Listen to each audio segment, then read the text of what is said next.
Hey, it's Ray. I'm back with another video. This video is gonna be one part to the mini series that I'm going to do.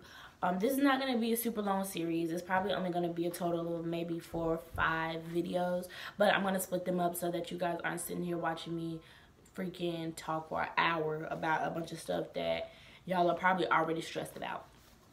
So this is gonna be for my college students.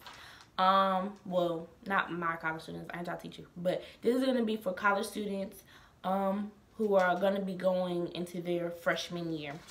I hope you guys are excited, and if not, this video is basically gonna be to help you guys shake some of the jitters, because I'm pretty sure some of y'all don't know where to start, and I didn't either, so that's why I'm here for you guys. Alright, so the first thing I'm gonna talk about is clothes. You want to get rid of all your old clothes because it's going to take up space. And honestly, if you're sharing a room with somebody for the whole year, which some people didn't, but if you do, you don't want to have a whole bunch of stuff because it's going to be hectic to move in and it's going to be hectic to move out. And I'm telling you, when you go to college, moving out, you're going to have way more stuff than you did moving in. At least I did. I don't know about everybody else, but I guarantee you are. So, basically what I want y'all to know is throw away all the clothes y'all can't fit right now. Like, don't hit them with the, oh, I want to lose 10 pounds. You ain't gonna lose 10 pounds. You're not. I'm sorry. And I'm gonna go ahead and let y'all know now. You might think you gonna lose the weight, but you're not gonna lose weight. If anything, you gonna gain some weight going to college. So, that gym that they got y'all, that y'all paying tuition for, go to that gym. I wish I did, because that freshman 15, I gained it. The freshman 30, gained that too. I gained like 30 pounds while I was gone because I did not work out. So all them clothes that you can fit a little bit, like you can kind of fit in it, like you got a little gut but it ain't that bad, it's going to be too daggone small for you when you leave. I promise you. And if you want to prove me wrong, you better go work out. Because if you don't work out and all you doing is going to that calf, girl, bye. And boy, bye. I don't care. Both of y'all, bye. Because y'all could be fat. I'm fat. I'm big. I don't care. I ain't afraid. I ain't ashamed either. Okay? So, the next thing I want to talk about is deciding, like, your room decor. So, if you have not gone to your school to see what your freshman dorm is going to look like, shame on you. Okay? Because if you don't know what your room is gonna look like, how you know how you gonna set it up? How you gonna know? You're not. So if you have not gone and they're not having any like open houses or whatever they call it at your school, because they call ours SOAR because we the Hawks. So if you don't have something like that, you need to look online and see if you can find what y'all's freshman dorm is going to look like. I'm pretty sure they have images of the freshman dorm on your school website. So go check that out, please, because that is going to be the best way for you to know exactly how your room is going to set up. Or at least have a picture in your mind of how you think you want it to set up. Because with a roommate, it's a lot different, and it's a lot more difficult to have the fluidness that you may think when having a roommate. So my thing is this: if you do have a roommate, get there before your roommate. Like, get there as early as you can, because I promise you that long line is going to kill you to get your ID and to get your key. It's going to be too long. So you better get there early so you can be like one of the first ones in line, which I'm telling you now, you're probably not, because some people live closer. So when the thing opened at 9 a.m., well, guess what? They only lived around the corner. So guess what? They was there at daggone 7 a.m. because they knew your butt was going to leave your house at 7 to get there at 9. And now you in a long line. And that's what happened to me. I was in a really long line. So, and we was lost. We didn't know what we was doing. So, back to the room though. You want to get there before your roommate so that you can set your stuff up how you want. Because that's what happened to me. I got there before my roommate. Well, my freshman roommate. Shout out to her. So your theme, you want to pick a good theme. Something that's not too over the top, because you would probably not gonna be in your room like that, no way. So ain't nobody gonna see it but the 4 walls that's in there, okay? And you don't want nobody to see your stuff because you don't know who your roommate is. If you do know who your roommate is, cool. But if you don't, baby, like, you don't want them stealing stuff. You don't want their friend coming in there to steal stuff. I don't care. I don't trust nobody. Anybody who came, I was always in my room. So anybody who came to that door and knocked on the door, I knew what time they came, who they was looking for, all that stuff. Who they friends with, all that stuff. Where they live, all that stuff. I knew all that. I stayed in my room because I don't trust people, period. And I had a whole bunch of valuables. And I know when my stuff be missing and misplaced. So, yeah. Minimalism. You have to be a minimalist because you don't want too much stuff. I lived on the 3rd floor.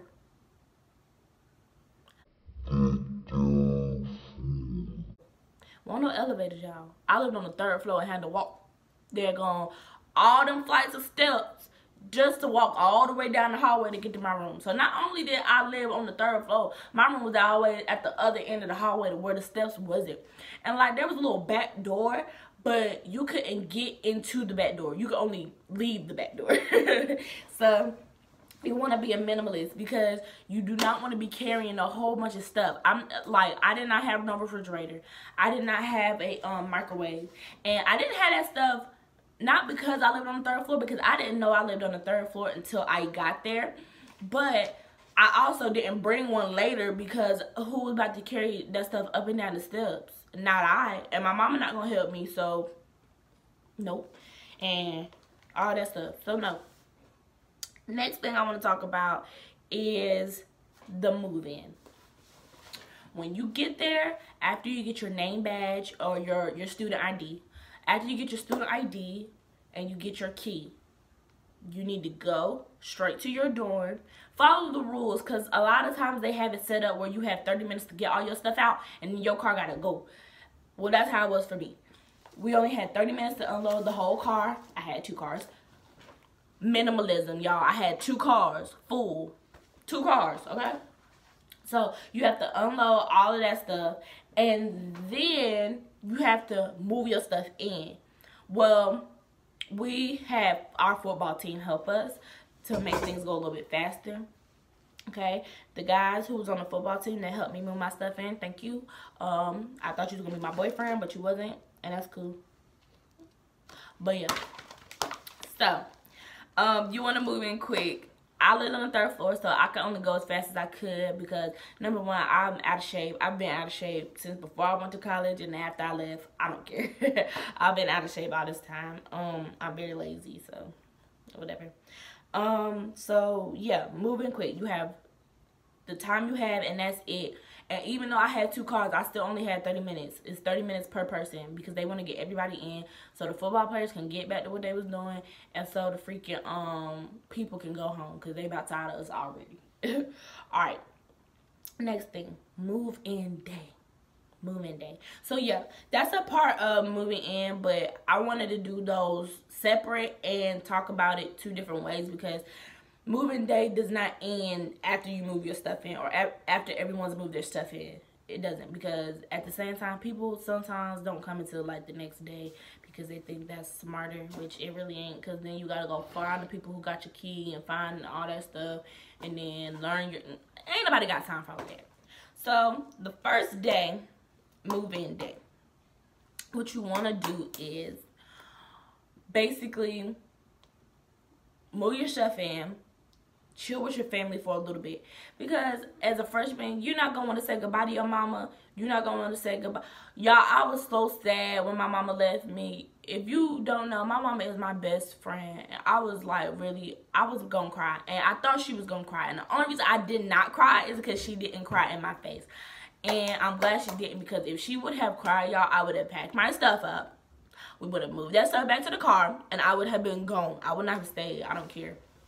And I was shook. I didn't want to be there. I'm going to keep it high. I didn't want to be there because I didn't know how it was going to go. I thought it was going to be just like high school, and if it was going to be a waste of money and all that stuff. But it wasn't. She didn't cry in my face. I had my grandmother, my mother, my aunt, and my papa. We all moved the stuff in. The next thing I want to talk about is your first hall meeting. Go to your first hall meeting, please, because they will find you for everything. At my school, they fine you for everything. You breathe too hard, you getting a $50 fine. What? Look, I'm not playing with y'all. They fine you for everything. Every single thing they will fine you for. You walk too hard during quiet hours, you getting a $25 fine. You daggone playing your music too loud, you getting a $50 fine. You break something, you gonna pay a good penny for whatever you broke. And it don't matter how old it was. So if something is broken, that little sheet that your resident assistant / RA, same thing, whatever, y'all better look around that room and scope that room out. Because they gonna charge you for whatever is broken. They don't care if it was broken when you got there or not. If you ain't right on that little paper, you getting charged for it, period. Another thing I want to talk about, when your RA comes into your room, because your RA is going to come and introduce herself or himself to you, learn them. Learn how they are. And yes, everybody's not good at reading people. Everybody's not good at reading people. And especially not in a few seconds. Learn them, please, because you need to know how they're going to be, if you're going to get along with them, if not, and such and such. My RA, she was very chill. I really liked her a lot. She a little dingy, but but nah, I really liked her, and I'm glad that she was my RA. She wasn't there that much, but you know, when you're a sophomore, you still having fun. Like, you still having fun. And you ain't worried about what a whole bunch of other grown folk doing. You expect them to be doing what they supposed to be doing. So yeah, that's what I wanted to say about an RA. But please, your RA is going to lead your hall meeting, and it is probably going to be a bunch of y'all on one hall. So on my hall, it was probably like 40 girls. If it's 2 girls per room, it would have been like 40 girls on just my hall, not my floor, on my hall, because the floor has 2 halls. We was north side, and then they got a south side. South side was probably about the same, except south side had a 3 occupancy room. I don't know if they had to pay less for that. No, actually, I don't think they did, because a 3rd girl didn't live in there. And the only reason I knew that is because I knew the people who lived in that room. But, yeah. So, go to your first meeting. When you go to your meeting, introduce yourself. Do not be shy, y'all. Come on, like, y'all grown. Y'all grown. Y'all don't need to be shy. Like, everybody in there is scared just like you. Everybody in there is new just like you. Everybody in there is, you know, searching to be accepted for who they are. So don't be scared. Like, y'all all in the same boat. All of y'all, you know, y'all scared. Like, y'all scared to be out on your own. But I promise y'all, it's not that difficult. Like, yeah, you out there by yourself, but you're not out there by yourself. And my thing is, if you go to college in the city where you live, bro, you good. I went to college out in the middle of nowhere. My school is in the boondocks. Like, ain't nothing out there but cotton fields. And if you've been out there, you know, ain't nothing out there but cotton fields and freaking crazy squirrels. And I'm scared of squirrels, so I don't be going to walk nowhere by myself. And if I do, I be booking it. I be gone. But I just wanted you guys to hear some of those things. And that's going to be the first part of this series, because this is going to be a super long video if I keep talking. And I want to keep talking to you guys because I love talking, and I love, you know, informing people about different things. And I hope you guys really enjoyed this video, and stay tuned for my next one. Okay? Bye!